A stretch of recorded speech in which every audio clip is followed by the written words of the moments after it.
Awesome. Wow. So happy to have you all here. We have 352, is that right? Yeah, 353 people viewing right now. 354. great. Cool. Well, hello. Thanks for joining us today. To kick today off, we know everybody wants to talk about AI, and that is exactly what we're here to do. Let me start off by introducing myself. My name is Nick, and I'm the head of partnerships here at Commercient. And I am joined somewhere on the screen below or above me, depending on where you are, by Kim Costa, our VP of Sales and Marketing, and Beth Walls, our head of marketing. So let's kick today off with a quick look at AI. We see AI around us all day, every day. AI tools come in all shapes and sizes and bodies, from LLMs like the ones that we're all familiar with by OpenAI, to Breeze, HubSpot's social agent copilot that's trained to do very specific tasks. But at the end of the day, AI is fueled by data. That's right. Data. Yeah. Wow. Listen to, there's 354 voices all screaming data. That's right. Data is king. Beth, would you like to elaborate on that? Absolutely. And so data comes in two forms, both structured and unstructured. So are you ready for a crazy stat? This blew my mind. The global data sphere, so that's all of the data that is stored online, is projected to grow to more than 175 zettabytes of data by the end of this year. I didn't even know what zettabytes were. I had to go to ChatGPT and check it out. It is 175 trillion terabytes. So this is really showing the rapid growth of digital data, and it derives primarily by unstructured data. So let's quickly take a step back. For those that don't know, let's talk about the difference between structured and unstructured data. So structured data, it's highly organized and stored in predefined formats. Think of encyclopedia set in the library. It's typically in rows and columns. It's making each search and query really easy. It's easy to analyze. It's often stored in databases or spreadsheets. Think of your ERP or your CRM, any other databases that you have for your business. That's structured data. Then we get into unstructured data. So if structured data is that set of encyclopedias, neatly organized and categorized, you can easily search it. The unstructured data is a massive box just filled with handwritten notes, voice recordings, crumpled up receipts, loose photographs, printed articles. I could keep going on. There's so much information here. Each of those items contains important information about your company, but there's no predefined way to find or organize it efficiently. You need to listen to that audio, read through the pages, analyze images manually. The unstructured data is really incredibly valuable for your business, but it's significantly harder to work with given it's spread across multiple platforms in multiple formats, and they don't always speak the same language.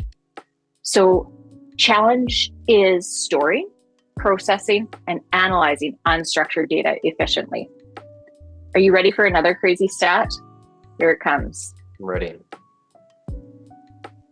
Oh my God. So according to Gartner, in most businesses, unstructured data makes up about 80% of the data a company has, while structured data is only a tiny 20%. And what's even more, 71% of businesses are struggling with managing and securing that unstructured data. This is a really common problem that we're seeing across every business. Hey, that sounds very not good. That doesn't sound ideal. So, Kim, for the sake of everybody watching, I mean, what does that mean? Why does that matter? So something that everyone in the AI industry agrees on is the fact that AI needs data. In fact, AI researchers estimate that machine learning models need a minimum of tens to thousands of data points to achieve any level of acceptable accuracy. Now, that's for the smallest models. Now, the more complex you're trying to go, the more records you need. So for deep learning models, we're talking about millions and millions of data points to train the model effectively. So we're talking about on the low end, tens of thousands of records, high-end, millions of data points, and most of our company data is unstructured. So to really capitalize on the power of AI, you need to think about your unstructured data too. This is where many businesses are falling short. At the end of the day, the unstructured data is so much harder to feed into the various AI platforms, so people aren't doing it. They're putting it on the back burner. Think about your Google Drive, the YouTube videos you uploaded a year ago and don't remember where you have the original file at, your internal chats, your emails. The unstructured nature of this data makes it so much harder to incorporate into daily AI use. And it's why people aren't prioritizing it. So just to interject there, it sounds like you're saying unstructured data, which makes sense, is the hardest data to leverage. So my question, and I assume a lot of people's questions in the chat is it worth trying to, feed and train my AI tools on our unstructured data, or is the investment worth it? 100%. Good question. So unstructured data offers a really different type of insight than structured data does. Structured data is typically used to make decisions based on patterns, right? So the AI processes the data with algorithms and can identify correlations, it can make predictions, it can run statistical analysis. Essentially, structured data tells us what happened or what could happen based on the trends. Now, while unstructured data requires more advanced AI techniques, it can actually provide different types of insights for businesses. It contains a lot more of the customer sentiment, the emotion, the opinions. So if structured data tells us what happened or predicts what could happen, the unstructured data explains why it matters. So this type of data in these slightly difficult to extract raw formats, right? These emails and images and review platforms and so what. This type of data is crucial for innovation, and it really helps make the data meaningful that you're putting into the AI. So this ranges from everything from feeding sales call transcripts and pairing that with a successful sales book or playbook to prompt coaching, all the way to throwing in chat logs, social media comments, online reviews, to not only understand what the problems are, but predict what future problems might be based on the raw information. There's so much potential here, and the secret sauce, if you don't mind, is the unstructured data. So if you want to optimize a process, sure, use your structured data. That's perfect. But if you want to transform your industry, you're going to need to mix in the unstructured data as well. End of story. By the way, I don't think I said this. I'm keeping an eye on the chat, and as questions come in, I might interject with them. But while we're here, I'm curious. And maybe Beth, you can speak to this. Curious how people are leveraging AI in their businesses today. What tools they're using, how they're using it, how industry leaders are leveraging the most common tools. Wonder if you can speak to that at all. Yeah, absolutely. Those are all great questions, Nick. And it's clear from the data that companies aren't just experimenting with AI anymore. They're doubling down to stay ahead. So according to a research report from McKinsey, as of early 2024, 72% of organizations have already integrated AI into at least one business function. And more than half of those were using it in 2 or more areas. And that number is only going up. Fast forward to 2025, we're seeing reports that 49% of technology leaders have made AI a key part of their core business strategy. This is huge. So it's not just in isolated functions, but in how they run their entire company. And so that takeaway is that AI is no longer an option. It's driving business success across industries. And so you asked another really great question, Nick, which is, where is it? What tools are we talking about here? And it's pretty much everything under the sun right now. I feel like every platform that I look at is coming out with a AI integrated piece. We're talking about large language models like Claude, ChatGPT, Gemini, generative video creation tools like InVideo and Synthesia. And then there's platform AIs. And Kim already briefly touched on this, but there's things like HubSpot's Breeze, Salesforce's Agentforce, Drift AI, and countless others. The real question isn't just how you use AI, but how you make it all work together for real business impact. But that's a great point. I mean, I know exactly what you're talking about. I was just working on a video project the other day, and I feel like I ended up using 4 or 5 like totally disparate, separate AI tools that I probably have subscription fees coming up for next week and free trials ending because Get on I those cancellations. right. I know that I know myself. I won't cancel them. I will end up paying for them. And then someone will remind me that I need to cancel them. But yeah, I mean, I have a vision for a project I want to create. I know that there are AI tools out there that can accomplish those. And it feels like every week there's a new platform that is even better than the last one that I used. So I'm constantly trying new ones out. And I don't know, just to make this video, I ended up using like ChatGPT to like do the first draft of the script. And then I created like a cool song with Suno, and then Clipify to like make live, still images, live videos. It's just a mess. And what I end up with, I tried to show the video that I created to my sales team, and my computer was just bugging out because of all of the windows I had open. It was ridiculous. And so that's exactly it.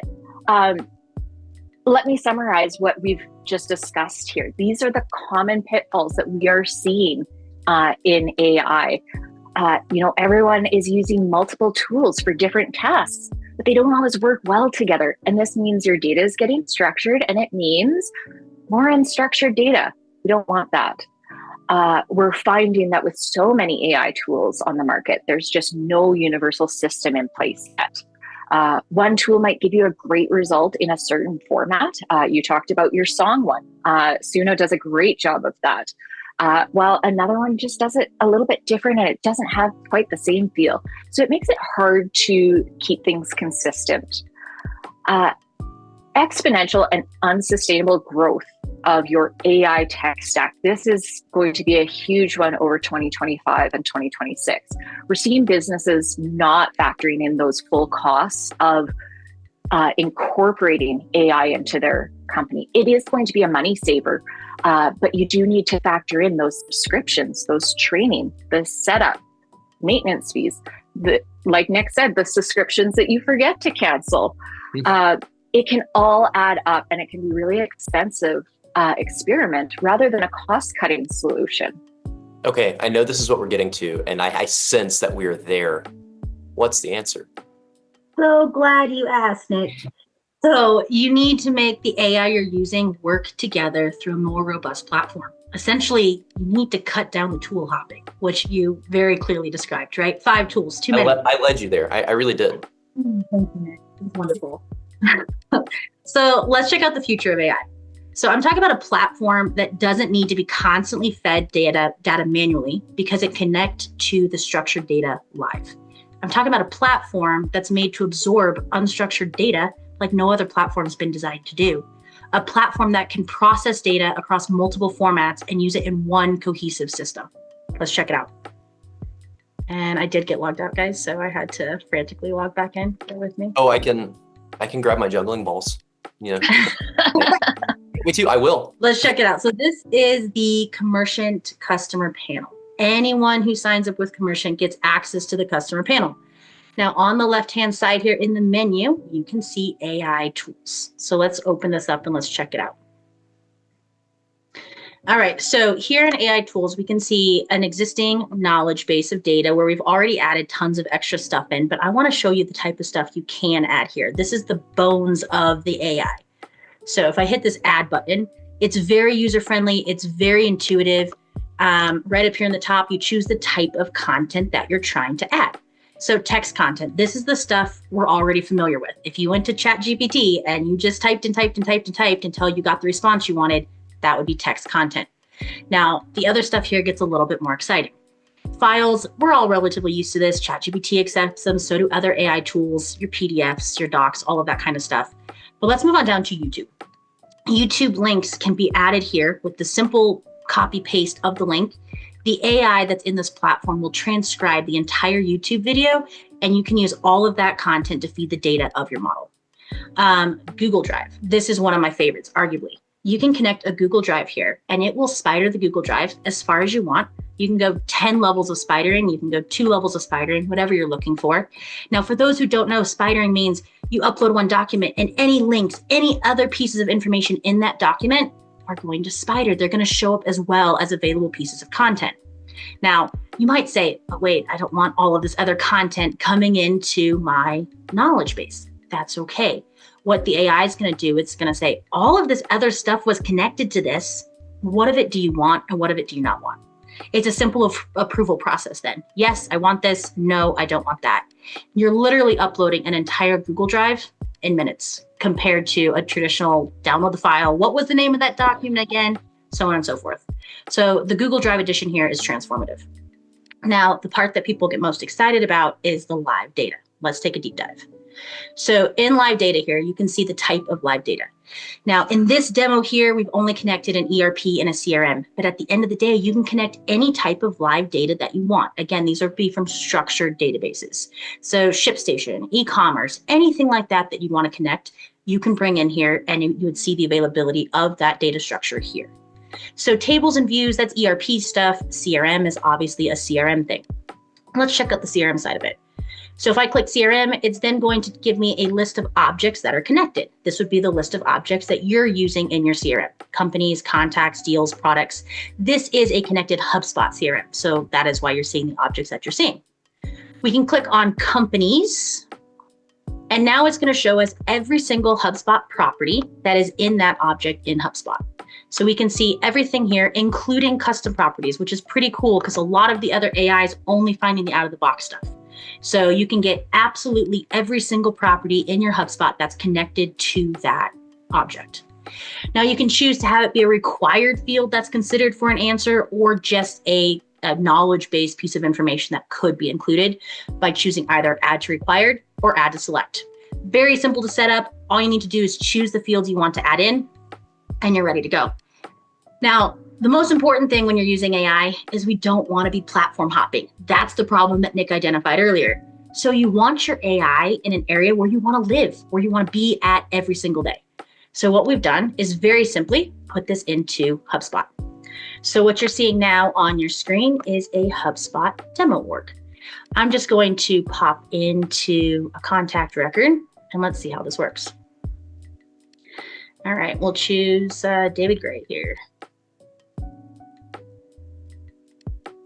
Okay, so Commercient AI shows up right here in the contact record. It's going to show up in company records, product records, any section of HubSpot that you have, you can find Commercient AI. Now, Commercient AI is available 3 ways. It's available natively in the platform with a little text box right here. Very user-friendly, not quite as robust of a solution. And so what I'm going to show you today is our iframe solution, which lives on HubSpot. All right, so we're all logged in here in HubSpot, living in an iframe that you can access actually inside your HubSpot work. Now, here's some really cool features to point out. One, you get to choose your knowledge base at the bottom. So what that means from an admin perspective is you can set up different knowledge bases that are appropriate for different audiences, which is really cool. Now, as I showed you earlier, this is set up with YouTube videos. It's set up with Google Drive information, including all the spec sheets. It's set up to this HubSpot CRM, and it's also set up to an ERP. So a really robust connection here. And let's ask it some questions. So we're going to ask, what product has the highest demand and purchase activity in January 2025? And we're going to cut this as I type. I'm actually going to just copy paste it.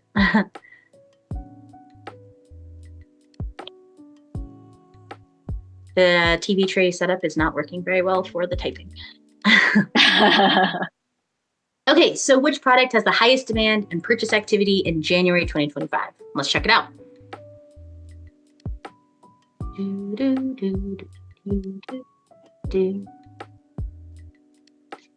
All right, we got something here. Let's just see. Based on the provided context, the most in-demand product is the medical blue lamp, which gave me an item number, which would have come from the ERP, 103456. And it even went one step further, and I can see inventory quantities right here in HubSpot. This is incredibly transformative because HubSpot doesn't traditionally have inventory quantities. So as a sales rep, I can come into this iframe, I can ask about any product, and I can see, wow, we have 100 on hand right now. We've got 83 units available to be ordered. We got this many on purchase order, and it's even broken down by warehouse. So if you're selling to a customer in Atlanta, you can give them different shipping time as opposed to selling to a customer in Georgia, or Atlanta is Georgia. And then if you're selling to a customer in Washington and so on and so forth. So really cool feature, adding inventory right into HubSpot. Now let's keep moving along. How does a blue lamp affect health? So that would pull from your spec sheets, right? This would pull from the spec sheets, correct? So all of those spec sheets that you added in through your Google Drive that you've created year over year over year with all your information are feeding right here into your HubSpot at the fingertips of all of your HubSpot users. Wow. That's really neat. All right, so it utilizes blue light, has several effects on health, dermatological treatments, wound healing, treatment of skin conditions, anti-inflammatory effects, positive negative effects, mechanisms of action. So it's giving you a full list here of all of the health effects, which then you can bring in and send an email to your prospect who just asked that question, or be prepared for a demo on the specific product as needed. Now, let's take it one step further, thinking about the sales perspective here, and let's ask, what products do you suggest be upsold with this product? You're a sales rep, you have thousands of products in your product library. How do I know what I can upsell and what I can't upsell? Let's see if the AI can help us out.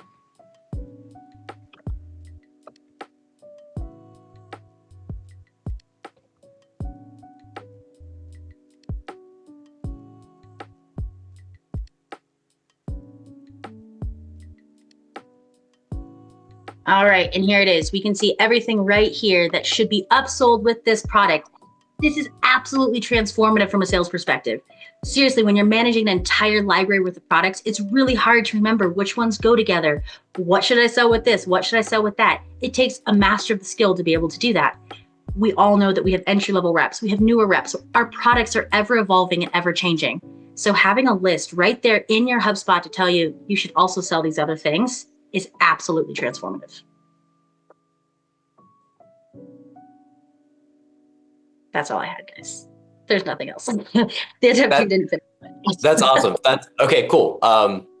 Great. A lot of information there. Can I stop us for just a second and turn to some questions in the chat? Great. Absolutely. Awesome. So I'm going to start towards the top. Eric asked, can this only live in the platforms shown? It's a good question. Or can something like this be applied to other platforms? Beth, do you want to take that one? Yes, absolutely. This AI can be put virtually anywhere. Today, Kim showed us the Commercient panel and HubSpot, which is super, super cool. Keeping your sales staff in that HubSpot environment is going to be game changer. But it doesn't stop there. We have Commercient AI in our Zoom. We have it in Slack. We have it on our website. It can go virtually anywhere you want it to go. We actually are even working on browser extensions.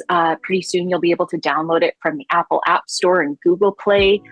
Really, the sky is the limit on where you can put this. Really cool. Another question from the chat from Sarik. What is the setup like? Kim, sounds like a you question. Yeah, good question. So the setup's actually going to take place in the Commercient panel. This is where we're going to connect all of the data, both live and static, that you're wanting. And we don't just leave you to figure it out. You're going to have support all along the way with the help of one of the Commercient AI associates to help you. Then, as we talked about today, AI needs data. Data is king, right? So if you're wanting to connect live data, like from your CRM or your ERP, like we've showed today, or from another platform like e-commerce or ShipStation, whatever it is, Stripe, that would be fully managed and completely configured by the Commercient integration team. Great. Sounds easy enough. Just while you're looking for another question there, Nick, I'm going to throw our contact information on the screen here. If anyone wants to get in touch with us about the AI products. I'll drop this in the chat too, so we can leave this up for just a second, and then I'll copy it into the chat. So perfect. In case anybody misses it. Great. Joanna wrote, or Joanna, or I'm gonna say Joanna, wrote a lot of the AI buzz on the market is for products that don't really work yet. Is this actually functional? It's a good question. Very good question. And frankly, we're seeing it everywhere, right? The AI products are coming out and you get into it and it's like a beta that doesn't work. So let me put the rest at ease. This works 100% right now today. All you need to do is connect your data to the Commercient cloud, and the Commercient AI is live right now, ready to go. So it's entirely up to you how you use that AI once you get your data in. You can use it on your website. You can use it in a HubSpot, wherever you want. Sky's the limit. This is a product that's live and functional right now. Hot dog. Cool. Okay. There's time for one more question, I think. Let's go with Hugo. Hugo asked about permissions. He said, can you control the permissions of the data? I'm thinking about it from an HR perspective. I would not want everyone to be able to access. These are really good questions. Sorry, access everything. That could be a nightmare. Who wants to take that? That would be a nightmare. I definitely want to take this one, please, Nick. Yeah. Yes, you have full control over what data is being shared. So you can choose if that data is shared internally or externally and at different levels. So maybe you have a separate database of teams or individuals, and you can separate that out so that you've got just internal information and then internal information for management and going up based on seniority, based on security clearance. There's lots of customization and full control over this. So it's definitely secure and ready for you. Cool. Uh-oh. Uh-oh, do you guys see that? Whoa. Uh-oh. Oh, Charlie's going Does that away. mean it's time to go? I think that means Charlie's done for the day and it's time to go. Oh man, okay, well, we're just getting into the good stuff. I guess we're gonna have to stop there. Ha ha ha. LOL, that was funny. I think that wraps us up for today. Thank you all for joining. Stay tuned for more. We have a lot of updates about all of our AI products that we're working on right now. Everything that Charlie is going to be doing for you and for your business. Beth, Kim, you guys are great. Thanks for this. Thanks, Nick. All right. Well, Sanjival. Bye.